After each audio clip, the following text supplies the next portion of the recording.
ಗಂಡ ಹೆಂಡತಿ ಅಂದ ಮೇಲೆ ಸರಸ ಸಲ್ಲಾಪದ ಜೊತೆಗೆ ಕೋಪ ತಾಪ ಮುನಿಸು ಇದ್ದೇ ಇರುತ್ತದೆ. ಹೆಂಡತಿ ಒಮ್ಮೆ ಗಂಡನೊಂದಿಗೆ ಹೇಳಿದಳು, ನಿಮಗೆ ಇಷ್ಟವಾಗದಂತಹ ಕೆಲವು ಸಂಗತಿಗಳು ನನ್ನಲ್ಲಿದೆ, ನನಗೆ ಇಷ್ಟವಾಗದಂತಹ ಕೆಲವು ಸಂಗತಿಗಳ ನಿಮ್ಮಲ್ಲೂ ಇವೆ, ಅವು ಯಾವುದೆಲ್ಲ ಎಂಬುದನ್ನು ನಾವು ಪರಸ್ಪರ ಚರ್ಚಿಸೋಣ. ಅದಕ್ಕೆ ಒಂದು ಕೆಲಸ ಮಾಡೋಣ. ನನ್ನಲ್ಲಿ ಇಷ್ಟವಾಗದಂತಹ ಕಾರ್ಯಗಳನ್ನು ಒಂದು ಕಾಗದದಲ್ಲಿ ಬರೆಯಿರಿ. ನಿಮ್ಮಲ್ಲಿ ಇಷ್ಟವಾಗದಂತಹ ಕಾರ್ಯವನ್ನು ನಾನು ಬರೆಯುತ್ತೇನೆ, ಮತ್ತೆ ಪರಸ್ಪರ ಓದುವ ಮೂಲಕ ಅದಕ್ಕೆ ಪರಿಹಾರ ಮಾಡೋಣ. ಗಂಡ ಕೆಲಸಕ್ಕೆ ಹೋದ ನಂತರ ಹೆಂಡತಿ ಬರೆಯಲು ಪ್ರಾರಂಭಿಸುತ್ತಾಳೆ.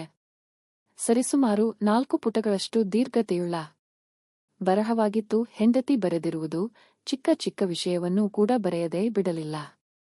ಗಂಡನು ಆಫೀಸ್ನಲ್ಲಿ ಹೆಂಡತಿಯ ಹೇಳಿಕೆಯಂತೆ ಕಾಗದವೊಂದನ್ನ ಮಡಚಿ ಕಿಸೆಯಲ್ಲಿರಿಸಿದ್ದಾರೆ. ಗಂಡ ಮನೆಗೆ ಬಂದರು. ಹೆಂಡತಿ ಚಹಾ ಎಲ್ಲ ನೀಡಿದ ನಂತರ ಹೇಳಿದಳು, ಸರಿ ಓದೋಣವೇ? ಗಂಡ ಹೇಳಿದರು, ಆಯ್ತು, ಮೊದಲು ನೀನು ಓದು.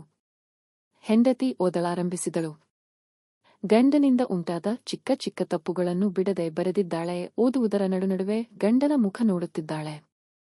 ಅದಾವುದು ಅವಳು ಮರೆತಿಲ್ಲವಲ್ಲ ಎಂದು ಗಂಡನ ಕಣ್ಣಲ್ಲಿ ತನ್ನಷ್ಟಕ್ಕೆ ಕಣ್ಣೀರು ಬಂತು. ಇನ್ನೇನು ಹೆಂಡತಿಯ ಮುಗಿಯುತ್ತಾ ಬಂತು. ಗಂಡ ತನ್ನ ಪತ್ರವನ್ನ ಕಿಸೆಯಿಂದ ಹೊರತೆಗೆದರು. ಸರಿ, ಈಗ ನೀವು ಓದಿ ಎಂದು ಹೆಂಡತಿ ಹೇಳಿದಳು. ಬೇಡ, ನನ್ನ ಪತ್ರವು ನೀನೇ ಓದು ಎಂದು ಪತ್ರ ಅವಳ ಕೈಗಿಟ್ಟರು.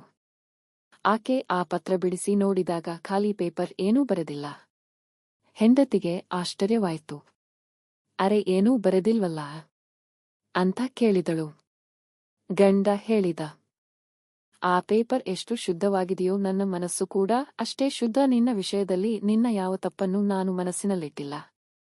ನೀನು ಮಾಡುತ್ತಿದ್ದ ಪ್ರತಿಯೊಂದು ತಕರಾರನ್ನು ಪ್ರೀತಿಯಾಗಿಯೇ ನಾನು ಕಾಣುತ್ತಿದ್ದೆ. ಆದ್ದರಿಂದ ನಿನ್ನ ಬಗ್ಗೆ ನನಗೆ ಏನೂ ಬರೆಯಲಿಕ್ಕಿಲ್ಲ. ಇದನ್ನು ಕೇಳಿದ ಅವಳಿಗೆ ಅರಿವಿಲ್ಲದೆ ಕಣ್ಣೀರು ಧಾರಾಕಾರವಾಗಿ ಬರತೊಡಗಿತು. ಗಂಡನನ್ನ ಬಿಗಿದಪ್ಪಿದಳು. ಅವಳ ತಪ್ಪಿನ ಅರಿವಾಯಿತು. ಹೃದಯದಿಂದ ಬರೆಯಲಾಗುವ ಕವಿತೆಯಾಗಿದೆ ಬಾಂಧವ್ಯ. ಪ್ರೀತಿಯಾಗಿದೆ ಅದರ ಭಾಷೆ. ಸ್ನೇಹವಾಗಿದೆ ಅದರ ಅಲಂಕಾರ.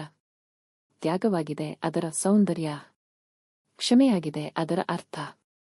ಪರಸ್ಪರ ಪ್ರೀತಿ ವಿಶ್ವಾಸವಾಗಿದೆ ಅದರ ಫಲ. ಸ್ನೇಹವಾಗಿದೆ ಎಲ್ಲರಿಗೂ ಬೇಕಾದದ್ದು. ಅದಕ್ಕಾಗಿಯೇ ಎಲ್ಲರೂ ಕಷ್ಟಪಡುತ್ತಾರೆ. ಅದುವೇ ಆಗಿದೆ ಎಲ್ಲ ಬಾಂಧವ್ಯಗಳ ಮೂಲ. ಆದರೆ ಅದು ಸಿಗಲು ಶ್ರಮಿಸುವುದರ ಅರ್ಧವೂ ಕೊಡಲು ಬಯಸುವುದಿಲ್ಲ ಎಂಬುದು ಸತ್ಯ. ಎಲ್ಲ ಮನಸ್ಸಿನಲ್ಲಿಯೂ ಸ್ನೇಹ ಎಂಬುದು ಇದೆ. ಅದು ತೋರ್ಪಡಿಸುವುದರಲ್ಲಿ ಮಾತ್ರವಾಗಿದೆ ತಾರತಮ್ಯ. ಒಂದೋ ತೋರ್ಪಡಿಸಲು ಗೊತ್ತಿಲ್ಲ, ಇಲ್ಲಾಂದ್ರೆ ಜಿಪುಣತೆ. ಹಾಗೇನೂ ಅಲ್ಲ ಅಂದ್ರೆ ಮನಸ್ಸಲ್ಲಿದ್ದರೆ ಸಾಕು, ತೋರ್ಪಡಿಸಬೇಕೆಂದಿಲ್ಲ ಎಂಬ ಮೂಢಭಾವನೆ.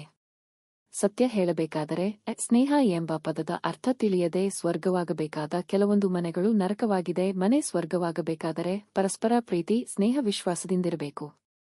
ಅದು ನಮ್ಮ ಮನಸ್ಸಿನ ಅಂತರಾಳದಲ್ಲೇ ಇದೆ, ಅದನ್ನ ತೋರ್ಪಡಿಸಬೇಕು ಅಷ್ಟೇ.